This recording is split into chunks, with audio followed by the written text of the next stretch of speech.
자, 가수 정용화. 잠시 후에 영상 보여드리겠습니다만, 이 노래를 부른 가수 하실 것 같습니다. 그러나 그가 작전에 나섰는데 좀 수상하다고 하네요. 어떤 노래인지 들어보겠습니다.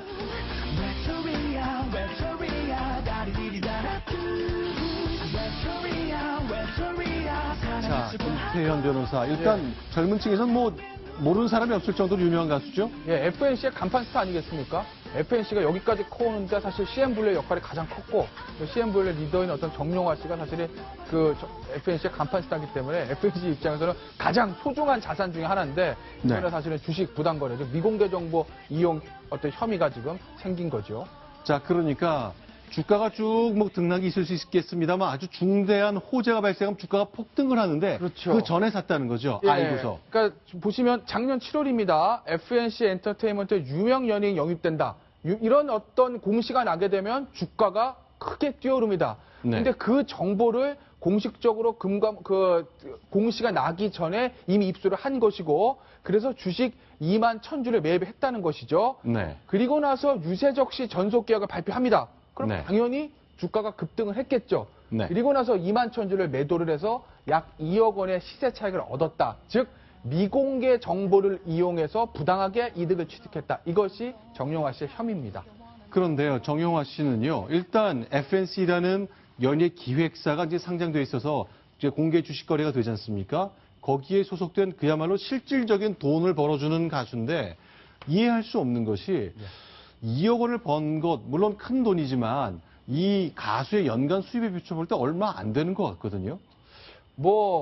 저 정용화 씨가 워낙 많은 수입을 올리고 있고요. 해외에서도 인기가 굉장히 많죠, CN블루가. 그렇기 때문에 정용화 씨의 연수입이 제가 얼마인지 모르겠으나 아마 2억 원보다 훨씬 상회할 것으로 생각을 합니다. 하지만 어찌됐든 간에 그 이득이 2억이든 20억이든 200억이든 간에 외부에 알려지지 않은 미공개 정보를 이용해서 주식을 매입하고 그 미공개 정보가 발표가 된 후에 주가 급등을 기화해서 주식을 매도해서 시세 차익을 얻는 것. 이것을 우리 자본시장법에서 엄격하게 금지하고 있는 불공정 행위이기 때문에 정용화 씨가 실제로 얼마 이득을 얻었는가와 상관없이 이것은 사실은 현행법 위반인 거죠. 물론 지금 검찰의 조사가 앞두고 있기 때문에 여러 가지 짚어야 쟁점은 있습니다. 그 미공개 정보를 이용했다라는 것은 이제 지금 혐의인데요. 그런데 이게 내부자이기 때문에 그것을 제3자가 봤을 때는 충분히 알 수 있는 위치에 있었다라는 그 합리적인 의심을 받을 수밖에 없는 상황입니다. 그렇죠. 그 기획사의 핵심 멤버이기 때문에 그렇습니다. 유재석이라는 거물이 그 기획사로 들어온다는 것을 미리 알고 샀다. 그런데 그런 그 유재석 씨 영입 사실을 아는 사람은 딴 사람 더 있을 텐데 다른 사람은 안 샀잖아요. 이게 아마 이렇게 보시면 됩니다. 지금 정용화 씨가 미공개 정보 이용의 어떤 대상이 되느냐는 딱 두 가지가 케이스가 있을 수 있는데, 예를 들면 이 정용화 씨가 FNC 엔터테인먼트의 임원이나 직원 이런 어떤 관계가 있는 경우 한 가지 있을 것이고요. 그리고요. 단순히 지금 예를 들어 이사 같은 타이틀이 있는지 아니면 계약 관계에 있는지 아직 알려지지 않았죠. 또는 단순한 계약 관계에 있는 소속 연예인이가 하더라도 그 FNC 엔터테인먼트 내부자로부터 바로 직접 이 정보를 전해 들었으면 금지 대상이 됩니다. 물론 한 두세 달에 걸쳐서 FNC의 사장으로부터 사장 친구 또 한 달에 더 걸치고 세네 달에 걸쳐서 정용화 씨가 이 정보를 듣고 주식을 샀다고 하게 되면 처벌 대상이 아닌데, 정용화 씨가 FNC의 어떠해서 차지하는 위치로 봤을 때 아마 직접적으로 이 정보를 듣지 않았겠느냐라는 것이 증권설문위원회와 검찰의 지금 생각인 것 같습니다. 자, 근데 과거에 정용화 씨가 이제 방송에 나왔을 때요, 나는 돈보다는 건강 그리고 음악 이런 것이 더 좋다고 얘기하는 것 때문에 묘한 대조를 이루고 있습니다. 잠시 들어보겠습니다. 저작권료라고 그러나요? 작곡료. 여태까지 몇 곡 넣었어요, 거기? 저 안 세봐가지고. 액수 물어볼까봐 안 세봤는데. 그걸 왜 안 세봐? 통장에 다 찍혔는데. 저작권료 얘기를 하면은 돈을 위해서 먹고 쓴다 이런 느낌이 들어요. 저희 가족들 건강이 제일 중요한 건데 잘 지내고 그냥 만약에 안 좋은 일이 있다면 그걸 현지에서 막고 그러고 싶습니다. 로또 번호 이런 거는 그리고 궁금하지 않고요. 가족들의 건강이 궁금한 것 같습니다. 자, 그런데요. 자, 지금 말씀 저희가 설명드린 것처럼 작년 7월에 소식을 듣고 주식을 샀다 그러거든요. 근데 그로부터 5달 전, 작년 2월에 있었던 방송인데 묘한 장면이 좀 등장했습니다. 그 MBC 라디오 스타라는 그 방송에 출연했을 때인데요.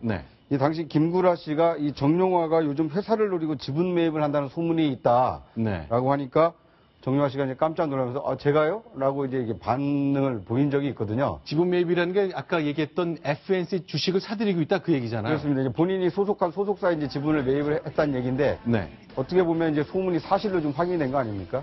뭐 연관성은 없겠습니다만 이때는 뭐 유재석 씨가 들어온다는 것 소식이 없었을 가능성도 매우 큰 거긴 한데 묘하네요. 5달 차인데. 예, 그렇죠. 근데 뭐 아마 그 현실로 일어나는 거랑 김구라 씨가 얘기한 거랑 좀 차이가 좀 있는 거죠. 네. 김구라 씨가 얘기한 농담 삼아 얘기한 지분 매입이라는 것은 야 네가 대량으로 FNC 지분을 그 매집을 해가지고 네가 경영권 누리는 거 아니냐 뭐 이런 네. 취지에서 농담하신 것 같은데 네. 그러면 사실 안 팔아야 되는 것이거든요. 네. 근데 정용화 씨는 팔아서 시세 차익을 얻었으니까 네. 사실은 지분 매입을 통한 경영권 획득보다는 좀 단기 시세 차익이 목적이 아니었나. 뭐 현재는 그렇게 보이지만 뭐 좀 더 수사 결과는 지켜봐야 되겠습니다. 자, 어쨌건 이 FNC라는 회사는 유재석 씨라는 그야말로 황금알을 낳는 거위가 들어왔기 때문에 영업이 잘 될 것 같습니다만 저도 이번에 처음 알았습니다. 보통 이 연예인들이 기획사에 소속된 경우가 많은데 유재석 씨는 혼자 해왔었다고요? 그 이유가 좀 있는 건지 모르겠네요. 예, 유재석 씨가 사실은 뭐 그 전 소속사에서 굉장히 많은 문제가 있었습니다. 네. 그러니까 완전히 그 큰 대형 기획사에 들어서 그 기획사 잘 된 것이 아니라 전 소속사인 스톰 EF라는 곳이 사실은 상장되고 합병되고 상장 폐지되는 그 4년 동안 굉장히 어떤 그 기획사 문제로 곤혹을 앓았었기 때문에 그리고 네. 출연료가 차압까지 된 적도 있습니다. 그래서 이제 유재석 씨가 야 이거 웬만한 소속사 들어가서 오히려 내가 더 손해다. 그러니까 난 혼자 활동하겠다라고 해서 5년 동안 일종의 1인 기획사를 통해서 혼자 활동을 했는데 이번에 이제 FNC라는 대형 기획사랑 계약을 한 것이고 이게 마무리가 이게 잘 굴러갔으면 좋겠는데 또 이것 때문에 좀 이것저것 구설에 오르는 거 보니까 뭐 유재석 씨는 소속사랑은 좀 인연이 없나 봅니다. 자, 그러면 이제 이런 젊고 굉장히 건강한 이미지를 갖고 있던 가수가 이렇게 주가 조작 사건에 휘말리는 상황이 생겼습니다. 자, 그런데 박유천 씨는 그동안 성폭행 4번, 5번 뭐 이런 반복된 일 때문에 곤욕을 치렀는데 이제 수사를 정식으로 받는 거군요. 그렇습니다. 성폭행 의혹에 휩싸이고 있는 박유천 씨가 내일 경찰에 출석해서 조사를 받습니다. 네. 본인이 무고죄를 적용해서 상대방을 고소한 사건도 있습니다만 네. 내일은 성폭행의 피의자 신분으로 경찰 조사를 받게 돼 있습니다. 그래서 성폭행 여부에 대한 경찰의 조사를 받게 되는데요. 맨 처음에 고소장을 제출했던 여성이 고소장과 함께 제출했던 네. 옷가지에 묻어있는 이런 DNA 성분과 네. 이 박유천 씨의 DNA를 대조하는 조사도 내일 진행될 것으로 보이고요. 박유천 씨는 내일 조사 하루로 끝나는 게 아니라 네. 앞으로도 여러 차례 더 불려 나와야 할 것 같습니다. 이 고소한 여성들이 점점 하나둘씩 더 나오고 있는 데다가 네. 본인이 무고죄로 상대방을 고소한 사건까지 있어서 이런 사건들을 차례대로 조사를 하려다 보면은 아마 너댓 번 이상은 더 출석을 하지 않을까 지금 관측이 되고 있습니다. 자, 그러면요. 자, 이렇게 이제 박유천 씨를 고소했던 여성들 보면 주로 이제 화장실에서 피해를 입었다고 하는 말들이 많았는데 요리라는 키워드가 또 공통적으로 등장을 하는 모습이 보이는군요. 예, 뭐 또 새로 등장한 이야기인데요. 피해 여성 중에 이런 이야기를 하는 분들이 있다고 합니다. 박유천 씨가 너 참 예쁘다. 오빠 밥 해주면서 같이 살자. 그러려면 너 요리 좀 배워라. 이런 이야기를 하면서 자신을 성폭행했다. 이렇게 주장한 사람도 있고요. 또 네. 어떤 분은 유흥업소 종업원이다 보니까 왜 이런 곳에서 험하게 일하느냐. 혹시 빚 때문에 이런 걸 일을 하고 있으면 내가 갚아줄 테니 걱정하지 마라. 라고 하면서 화장실로 데려가 또 성폭행했다. 이런 네. 주장들을 내놓고 있습니다. 자, 뭐 4명 공개된 건 알았습니다만 이번엔 5번째까지 나왔다는데 너무 많은 숫자인가 싶네요.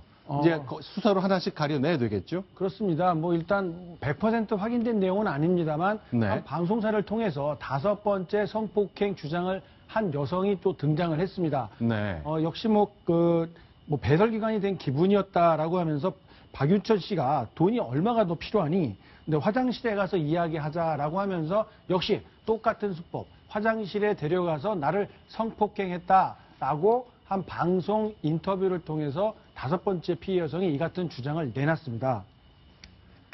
자, 이제 뭐 끊임없이 이어진 사건들이 있습니다만 어쨌건 이건 엄정하게 수사로 가려야 될 일인 것 같습니다. 오해가 있다면 풀고 잘못이 있다면 사법 심판을 받아야 될 것 같습니다. 자, 이번엔 6번째 소식입니다. 이제 사건 관련된 소식 하나 정리해 드리겠습니다. 순위 확인하겠습니다.